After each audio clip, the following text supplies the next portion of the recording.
그 청소년들을 대상으로 한 인터넷 강의를 듣게 됐는데요.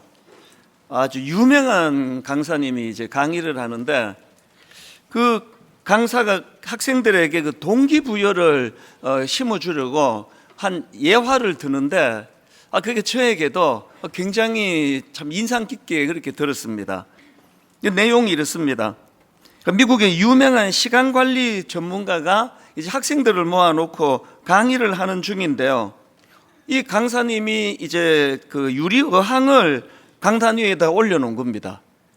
그러고 하는 말이 이제 내가 이 유리 어항을 채우려고 하는데 그 과정을 한번 잘 지켜보거라. 그러면서 이제 큰 돌을 이제 어항에다가 넣기 시작했습니다. 이 돌이 크니까 뭐 한 5개 정도 이제 돌 집어 넣으니까 어항이 이제 더 이상 이제 돌이 들어가지 않으면 다 차는 겁니다. 큰 돌을 넣은 강사가 학생들에게 물었습니다. 너희들이 보기에 이 어항이 가득 찼다고 보느냐? 큰 돌을 놓고 생각하면 가득 찬 거죠. 그런데 이번에는 이 강사가 작은 돌을 집어넣으면서 하는 말이 아직 이 어항에 공간이 남아있는 곳을 내가 채워볼게.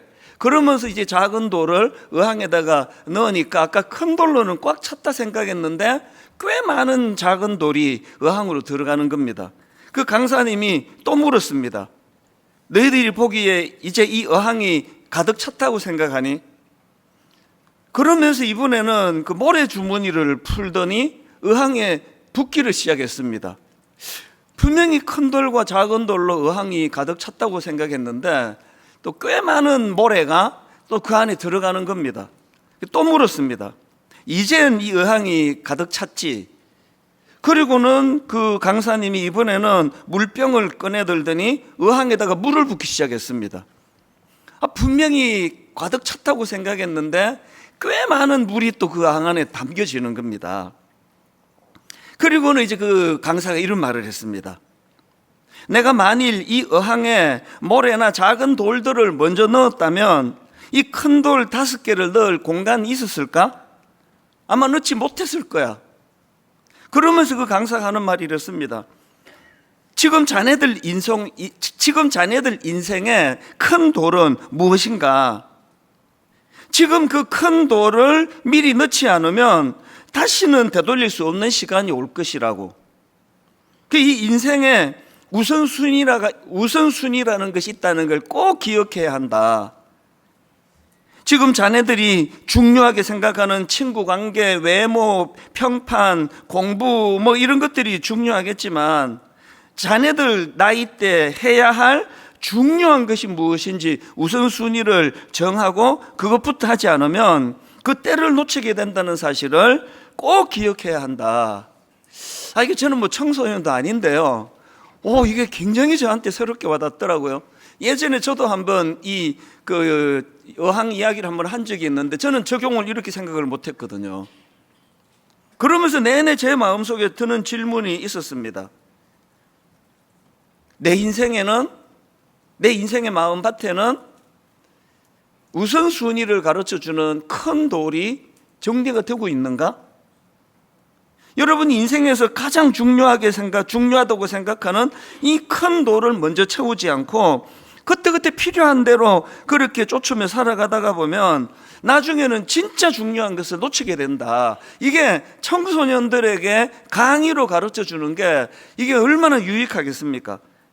제가 미국 이민 가던 1980년 초반부에는 그때는 이제 본격적으로 막 이민이 시작되지 않았기 때문에 이민 가서 아이들 그 자녀 교육 또 영어 교육 어떻게 해야 될지를 잘 모르다 보니까 마음이 조급한 가정에서 꽤 많은 가정에서 너 영어 배워야 돼. 그래서 집에서 한국말 쓰지 마. 그런 집이 좀 있었습니다. 그래서 집에 오면은 이제 영어 써 영어.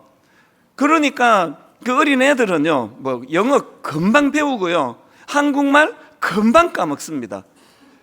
그래서 드디어 이제 애들이 막 영어를 막 유창하게 잘하는데 문제는 한국말을 까먹는 겁니다. 그래서 이게 애들하고 나이가 자라가는 자녀들하고 대화가 안 되는 거예요. 그저 뭐 밥 먹었니? 학교 가야지. 지각하지 마. 일찍 일어나. 이런 아주 일상적인 생활 대화 말고는 깊은 어떤 신앙의 이야기, 깊은 어떤 인생의 이야기, 이건 나눌 수가 없는 거거든요. 그래서 제가 그 처음에 이민 갔을 때 얘들 어릴 때 집에서 한국말 못하게 한 거, 그게 너무 후회가 된다, 그렇게 하는 부모님들이 좀 있었습니다.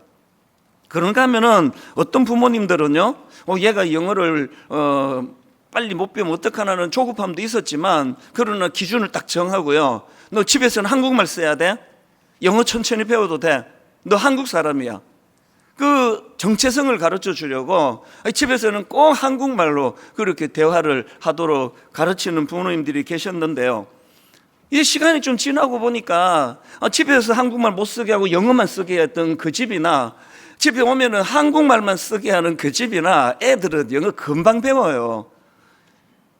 그러니까 한쪽은 영어도 하고 한국말도 하는데 한쪽은 영어밖에는 못하는 거예요.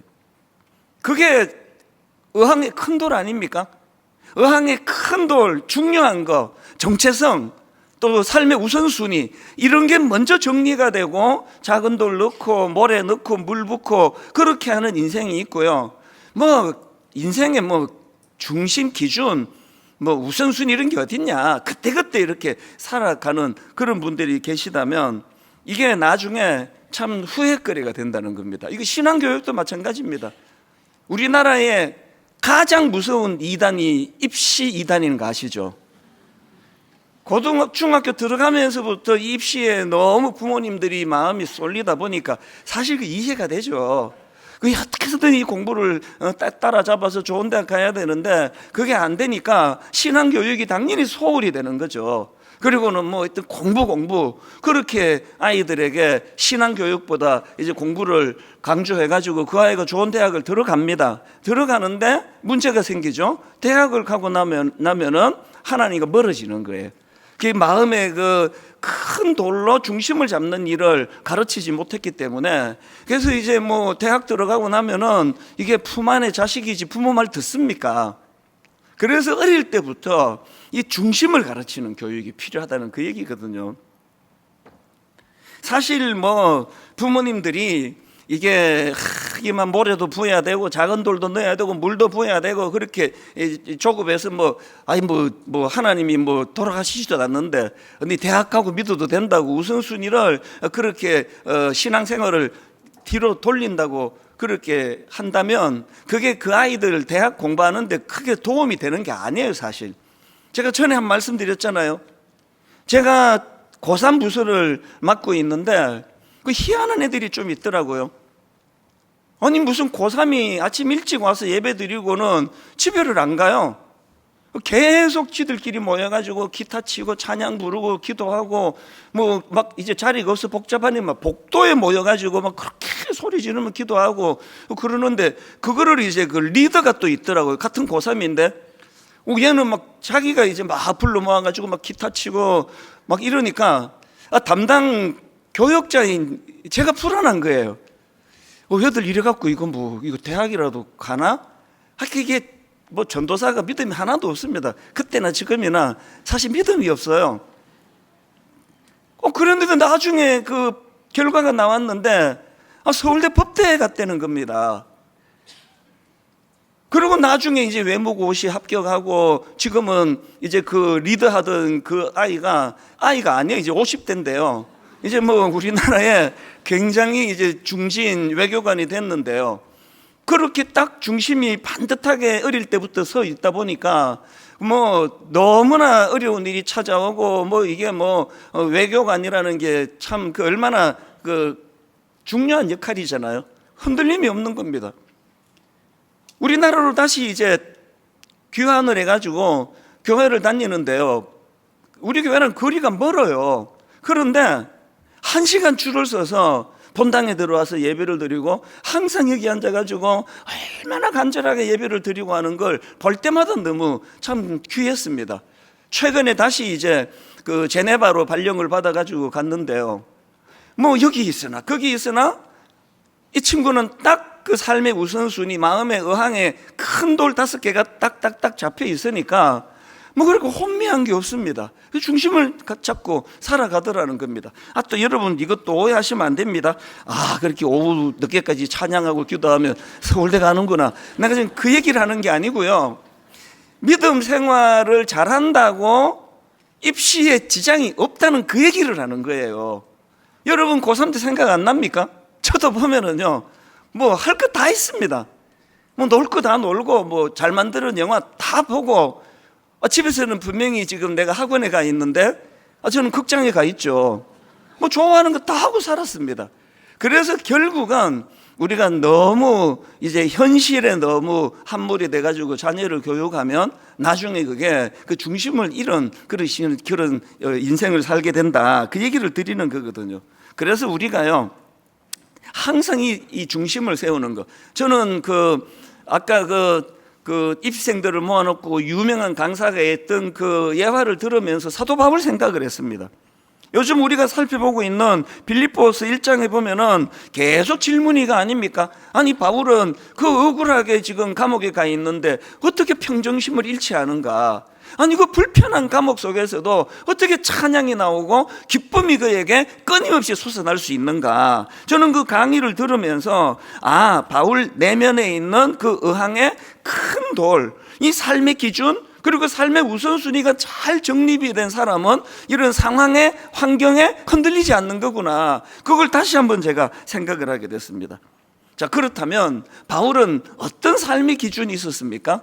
그거 가지고 우선순위는 빌립보서 1장 20절에 잘 나옵니다. 나의 간절한 기대와 소망을 따라 아무 일에든지 부끄러워하지 아니하고 지금도 전과 같이 온전히 담대하여 살든지 죽든지 내 몸에서 그리스도가 존귀하게 되게 하려 하라니. 뭐 이렇게 또 설교하면요, 또 어떤 분들은 하여튼 교회는 꼬리타분한 이야기를 한다고, 무슨 뭐 그리스도 중심의 삶 그런 게 지금 바빠 죽겠는데 내 인생에 그게 뭐가 그렇게 중요해? 그 절대 그렇지 않습니다.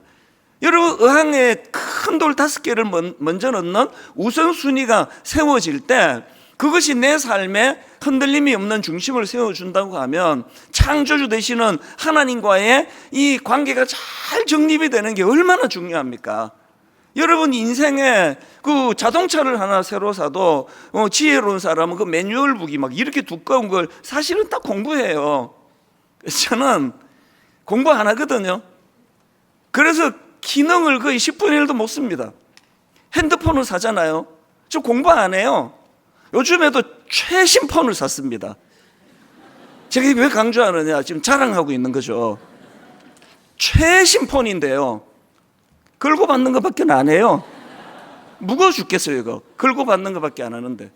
왜? 기능을 모르니까. 이게 뭐 100만 원 주고 사는데 5만 원어치도 못 쓰는 것 같아요. 걸고 받고 엄청 중요할 때 문자 좀 쓰고 뭐하러 그 최신 폰을 사느냐고요. 여러분 하나님을 좀 아세요? 우리를 창조하신 분이에요. 우리를 설계하신 분이에요. 그분이 우리를 어떻게 설계했는지, 어떻게 할 때 우리가 기능이 작동이 잘 되는 건지, 어떻게 할 때 우리가 행복한 건지, 그 사실 그걸 모르면서, 그러니까 우리가 자기를 엄청 위하는 것 같지만요, 자기를 위하지 않아요. 이 사도 바울처럼 딱 그 창조 정신을 따라서 바울이 갖고 있는 살든지 죽든지 내 몸에서 그리스도가 존귀하게 되게 하는 거, 이게 사실은 이게 우리 인간의 행복이거든요. 하나님과의 관계가 잘 정립이 되고 하나님이 만드신 창조 질서를 우리가 공부해가면서 그렇게 사는 게 절대로 이게 손해가 아닌데, 이렇게 바울이 딱 중심을 갖고 살아가니까 21절을 보십시오. 이는 내게 사는 것이 그리스도니 죽는 것도 유익함이라. 아니 뭐 죽는 것도 유익하다고 생각하고 있는 바울에게 그까지 뭐 억울하게 감옥 가는 거, 그건 뭐 그 큰일 아니에요. 이 중심이 세워지는 게 이런 거란 말이죠. 그러고 보면 이 사도 바울은요, 예수 그리스도를 영접한 이후에 그 이전과 이후의 삶의 기준이 완전히 바뀌어진 거거든요. 빌립보 3장 7절 한번 보십시오. 그러나 무엇이든지 내게 유익하던 것을 내가 그리스도를 위하여 다 해로 여길 뿐더러 또한 모든 것을 해로 여기면 내 주 그리스도 예수를 아는 지식이 가장 고상하기 때문이라. 무슨 뜻입니까? 예전에 내가 중요하게 생각하던 거, 이게 지금 다 바뀌었다는 겁니다. 내가 그를 위하여 모든 것을 잃어버리고 배설물로 여기면 그리스도를 얻고 그 안에서 발견되려 하나니.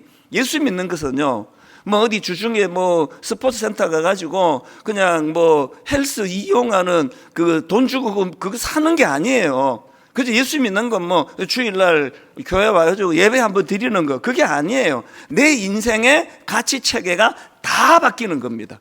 전체적으로 내 인생에 추구하는 것들이 방향이 바뀌어지는 걸 경험하는 거, 이게 제대로 예수 믿는 거거든요. 제가 여러분 지난주에도 말씀드렸잖아요. 삶의 기준, 그리고 목표, 방향, 이런 거 없이 그냥 그때그때 중요한 대로 살아가다가 보면, 그 지난주 말씀드렸던 두 아이 이야기, 똑같은 재료를 줬는데 한 아이는 시간이 지나놓고 보니까 배가 하나 만들어져 있는데 한 아이는 쓰레기가 이만큼 쌓여 있더라. 체계 없이, 우선순위 없이, 삶의 목적 방향 없이 살면 우리 인생이 끝날 때 쓰레기가 이만큼 쌓여 있는 거 보면서 허무하다 그러면서 죽을 거예요. 안 늦었습니다. 지금부터라도 하나님은 날 왜 이 땅에 보내주셨나? 뭘 할 때 행복하도록 설계하셨나? 나는 어디에 소속된 존재인가? 이런 것들에 대하여 관심을 가지고 배우셔야 됩니다. 오늘 본문 말씀도요, 같은 맥락으로 살펴볼 수 있습니다. 바울이 이렇게 말합니다. 빌립보 1장 27절입니다. 오직 너희는 그리스도의 복음에 합당하게 생활하라. 저는 지난 한 주 내내 이 한마디를 머릿속에서 계속 되뇌었습니다. 오직 너희는 그리스도의 복음에 합당하게 생활하라. 이게 왜 중요한가니까요. 여기 나와 있는 생활하라, 이 말씀을 헬라어로 보면은 이게 시민으로 산다, 이런 뜻을 가지고 있습니다. 그리스도의 복음에 합당하게 또 시민답게 살아가라. 이게 무슨 의미인가 하니까요, 빌립보 3장 20절에 보니까 바울이 이렇게 말합니다. 그러나 우리의 시민권은 하늘에 있는지라. 그러니까 지금 바울이 그리스도의 복음에 합당하게 생활하라, 시민으로 살아가라, 이 말씀의 의미는요, 그 당시 눈에 보이는 세상을 지배하던 권력은 로마 제국이었습니다. 그런데 그 로마 제국의 영향력 아래 사는 것이 아니라 우리는 이 땅에 계신 예수 그리스도가 가르쳐주시는 하나님 나라의 시민권답게, 하나님 나라의 백성답게 그 영향을 받으며 살아야 된다, 이 말씀이거든요. 여러분이 이제는 다 아시잖아요. 로마 제국이 갖고 있던, 그들이 주장하던 논리는 팍스 로마나예요. 힘의 논리, 힘을 가져야 된다, 힘을 가지고 군림하는 게 성공한 것이다. 그 팍스 로마나의 정신이 지금까지 2000년이 지난 지금까지 온 세상을 지배하는 그 논리 아닙니까? 권력을 가져야 되고, 돈을 가져야 되고, 높은 자리에 올라가야 되고, 그래야 사람들이 나를 무시하지 않게 된다. 이게 팍스 로마나예요. 그런데 예수 그리스도가 가르쳐 주시는 건 팍스 로마나가 아니에요. 지난주 우리가 배웠잖아요. 위대한 하강. 사랑하기 때문에 희생하고, 사랑하기 때문에 양보하고, 사랑하기 때문에 낮아지고, 사랑하기 때문에 십자가를 지시는 그 주님의 정신. 그리고 이렇게 우리가 살아갈 때 거기에 그게 손해보는 게 아니라 그게 행복이다, 기쁨이다. 예수 믿는 여러분들이 그저 주일날만 교회 잠깐 와서 예배 드리고 그걸 나 예수 믿어요 이렇게 말하기는 어렵습니다. 한번 예를 써보자고요. 이게 진짜 맞나? 이 힘의 논리가 맞는 것 같은데, 내 생각에는 우리가요, 이 위대한 하강으로 그렇게 표현되는 하나님 나라의 이 원리를 우리가 한번 지키고 살아본다면 너무나 이 흔들림이 심한, 또 유혹이 심한 이 세상에서 흔들리지 않는 비결이 될 수 있다, 그 얘기거든요. 제가 지난주에 그 최근에 나온 책입니다. 마이클 이스터가 쓴 가짜 결핍. 이게 사실은 결핍이 아닌데 이게 가짜 결핍이에요. 이 가짜 결핍이라는 이 책의 부제가 참 흥미롭습니다. 부제가 이래요. 욕망의 뇌가 만들어낸 여전히 부족하다는 착각. 욕망이 만들어낸 여전히 부족하다는 착각. 그 책 소개글 일부를 한번 들어보시면 이게 무슨 뜻인지 금방 이해가 됩니다. 한번 읽어드릴게요. 이미 충분한 시대, 왜 우리는 여전히 부족하다고 느끼는가? 이게 지금 기독교 책이 아니에요. 일반 전문가가 쓴 책이거든요. 이미 충분한 시대, 왜 우리는 여전히 부족하다고 느끼는가?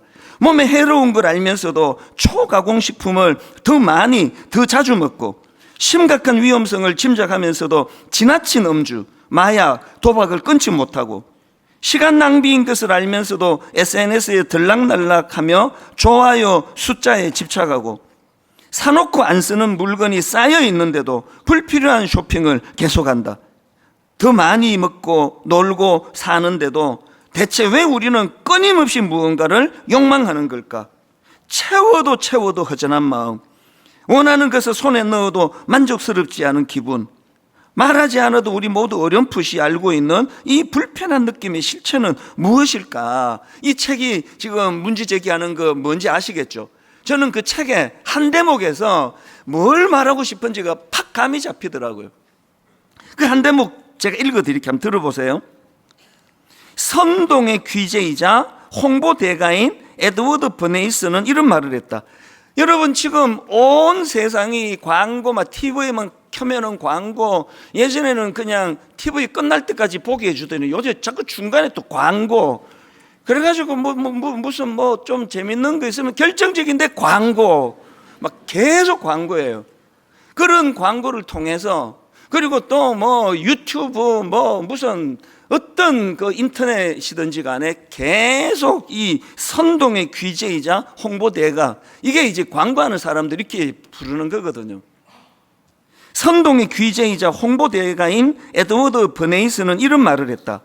우리 일상의 거의 모든 행동은 대중 심리와 사회적 습성을 이해하는 소수에 의해 지배받는다. 우리는 듣도 보도 못한 사람들에 의해 정신의 틀이 잡히고 취향이 형성되고 생각이 주입되는 듯 통제를 받는다. 대중을 꼭두가시처럼 쥐고 흔드는 건 바로 그들이다. 이게 무슨 말입니까? 인간의 뇌가 갖고 있는 취약성을 너무나 잘 알고 있는 기업들이, 광고주들이 끊임없이 우리 현대인들을 유혹하고 혼란의 자리로 끌고 간다는 거예요. 그래서 오늘 이런 시대는 중독을 피할 수가 없습니다. 끊임없이 우리를 중독으로 몰고 가서 그들이 추구하는 것들을 얻어내는 거거든요. 이런 시대를 살다가 보니까 이게 중심을 세우지 않으면 우리는 비틀거리며 살 수밖에 없습니다. 여러분, 에베소서 4장 13절 14절 이 구절로 우리가 무장해야 됩니다. 우리가 다 하나님의 아들을 믿는 것과 아는 일에 하나가 되어 온전한 사람을 이루어 그리스도의 장성한 분량이 충만한 데까지 이르리니, 이는 우리가 이제부터 어린아이가 되지 아니하여 사람의 속임수와 간사한 유혹에 빠져 어떻게 해요?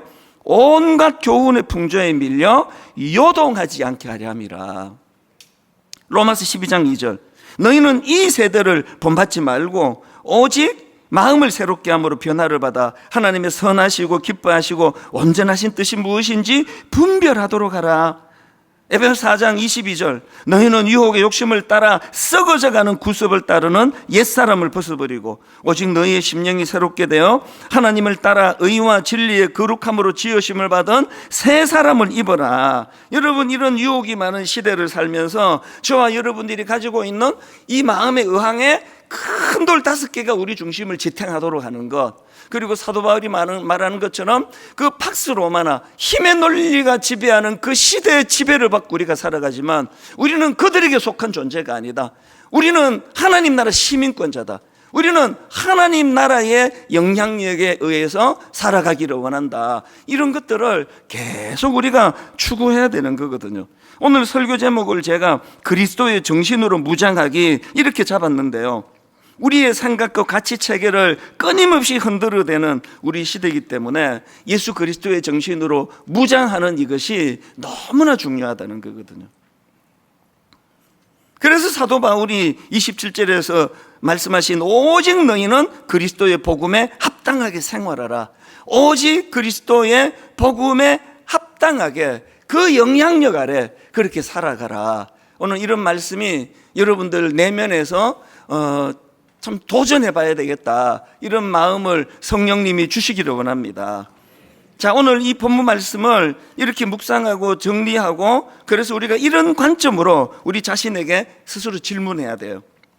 나는 그리스도의 복음에 합당하게 생활하고 있는가? 나는 팍스 로마나 힘의 논리로 살아가라고 유혹하는 이 세상에서 그런 것들이 흔들리지 않을 하나님 나라 시민권다운 가치관을 갖고 있는가? 삶의 중심이 딱 서 있는가? 점검하셔야 되는 거거든요. 경남 거창 그 시골에 가면은요, 거창 고등학교가 있습니다. 그 학교 강당 뒤편에 직업 선택 10계명이라는 게 있는데, 지난주에 그 다른 앞부분의 예배 때는 제가 이걸 다 소개해 드렸는데, 지난주에는 내용이 길어지는 바람에 이거를 제가 소개를 못 해드렸는데, 제가 반드시 하고 싶습니다. 거창 고등학교의 직업 선택 10계명 한번 들어보십시오. 첫 번째, 월급이 적은 쪽을 택하라. 아이고, 처음부터 이게 또 말도 안 되는 소리를 하네. 예, 첫 번째가 월급이 적은 쪽을 택하라. 두 번째, 내가 원하는 곳이 아니라 나를 필요로 하는 것을 택하라.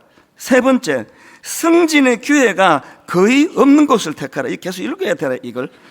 승진의 기회가 거의 없는 곳을 택하라. 네 번째, 모든 것이 갖추어진 곳은 피하고 처음부터 시작하는 황무지를 택하라. 다섯 번째, 앞을 다투어 모여드는 곳은 절대 가지 마라. 아무도 가지 않는 곳을 택하라. 여섯 번째, 장래성이 전혀 없다고 생각되는 곳으로 가라. 일곱 번째, 사회적 존경 같은 건 바라볼 수 없는 곳으로 가라. 여덟 번째, 한가운데가 아니라 가장자리로 가라. 아홉 번째, 앞군이에요. 부모가, 아내가, 약혼자가 결사 반대하는 곳이면 틀림없다. 의심치 말고 가라. 열 번째, 왕관이 아니라 단두대가 기다리고 있는 곳으로 가라. 지금 여러분이 기독교 학교인 거창고등학교가 내세우는 직업 선택 10계명에서 강조하는 포인트가 뭡니까? 겉으로 보기에 화려하고 겉으로 보기에 세속적인 성공을 부추기는 그런 것을 택하지 말고 하나님의 부르심에 응답하는 삶을 살라는 거예요. 여러분, 이게 무슨 말도 안 되는 이런 걸 그 고등학교 교회도 아니고 학교 강당에다 이걸 직업 선택 10계명이라고 붙여놨나 그러시겠지만, 궁금하시면요 집에 가서 한번 검색해 보세요. 그 시골에 있는, 지방의 시골에 있는 거창고등학교에서 얼마나 많은 인물이 배출됐는지 아십니까? 우리 교회도 많이 계세요. 딱 어릴 때부터 중심을 가르치고 어릴 때부터 의항에 큰 돌 넣는 그 원리를 먼저 가르친 그 학교에서 지금도요 곳곳에서, 사회 곳곳에서 거창고등학교 출신들이 자기 자리를 잘 지금 지키고 있는 거거든요. 그래서 지금 그 시골의 거창고등학교로 막 서울에 사는 사람들이 그리로 애를 보내려고 막 연락을 하고 이렇게 하는 거거든요. 지난주에도 제가 이 10계명 읽어드리고 났더니 어떤 어르신이 오셔가지고 연세가 많이 드셨는데, 목사님 내가 거창고등학교 출신입니다. 아, 이 할아버지가 자부심이 대단해요. 거창고등학교 출신입니다 그러시더라고요. 여러분, 어릴 때 이 아이들에게 이런 가치관을 심어주고 자기가 다니는 학교에 긍지를 심어주고 그런 시골에 있는 이 학교가 끼쳤던 영향력, 이게 복음의 정신이거든요. 자, 이렇게 이제 오직 너희는 그리스도의 복음에 합당하게 생활하라, 이걸 27절에서 바울이 그렇게 말씀을 전해주시고는, 그리고 그 다음에 보면은 이제 바울이 이렇게 그리스도의 복음에 합당하게 생활하기 위해서 해야 될 일들을 쭉 설명하는데, 이걸 세 가지로 제가 정리를 해보았습니다. 시간이 다 제가 이제 너무 길어지기 때문에 오늘 한 가지만 이제 설명을 드리고 다음 주일날 연이어서 두 번째, 세 번째를 말씀드리려고 하는데요. 첫 번째로요, 여러분 복음에 합당한 삶을 살기 위해서 우리가 기억해야 될 첫 번째가 뭐냐? 한 마음 한 뜻으로 함께 세워가는 삶이에요. 27절입니다. 오직 너희는 그리스도의 복음에 합당하게 생활하라. 이는 내가 너희에게 가보나 떠나 있으나 너희가 한 마음으로 써서 한 뜻으로 복음의 신앙을 위하여 협력하는 것과. 세 번역입니다. 여러분은 오로지 그리스도의 복음에 합당하게 생활하십시오. 그리하여 내가 가서 여러분을 만나든지 떠나 있든지 여러분이 한 정신으로 굳게 서서 한 마음으로 복음의 신앙을 위하여 함께 싸우며, 신앙은요 함께 하는 거예요. 신앙은요 한 마음으로 살아가는 거예요. 부부, 우리 어릴 때 그 김남주 시인이 그 수필스가 막 받아 적고 했던 주옥 같은 문장이 많은데, 저는 고등학교 1학년 때부터 그거를 기억했습니다. 여자친구도 사귀어 본 적이 없는 제가 뭐냐 하니까 이거예요. 부부는 같은 곳을 바라보는 것이 아니다. 다시요. 부부는 서로 마주보는 것이 아니다. 같은 곳을 바라보는 것이다. 여러분 부부가 그냥 신혼 때부터 마주만 보면은 그거 100% 권태예요. 아이고 어쩌다가 내가 당신을 만나고 이렇게 돼요. 그래서 부부는 마주 보는 것이 아니라 같은 곳을 바라보는 것이다. 같이 꿈을 꾸고 같은 방향을 향해 나가고 같이 자녀를 키우는 이런 꿈들이 이런 함께의 정신이에요. 성경에 보면은 초대교회가 어떻게 그렇게 로마의 핍박 속에서도 세상을 감동시키는 일을 했나, 딱 저는 한 대목이 너무 와닿아요. 사도행전 4장 32절, 믿는 무리가 한 마음과 한 뜻이 돼요. 이게 초대교회의 특징이에요. 믿는 무리가 한 마음과 한 뜻이 돼요. 예수님도 요한복음 17장 21절 제자들 위해 이런 기도합니다. 아버지요, 아버지께서 내 안에, 내가 아버지 안에 있는 것 같이 그들도 다 하나가 돼요. 그들도 다 하나가 되어 우리 안에 있게 하사 세상으로 아버지께서 나를 보내신 것을 믿게 하옵소서. 그리고 에베소서 4장 3절, 평안에 매는 줄로 성령이 하나 되게 하신 것을 힘써 지키라. 계속 우리에게 강조하고 또 강조하는 거, 사랑으로 하나 되는 거예요. 사랑으로 하나 되는 거. 저는요, 유튜브를 보면 한국교회가 진짜 변질됐구나 뼈저리게 느껴요. 저는 SNS를 보면 한국교회가 진짜 변질됐구나. 뭘 보고 아는지 아십니까? 여러분, 세상에 저는요, 지금까지 어떤 스님이 다른 스님을 대놓고 가짜뉴스 만들고 조롱하고 비방하고 그렇게 하는 걸 한 번도 못 봤습니다. 누구 보신 분 계세요?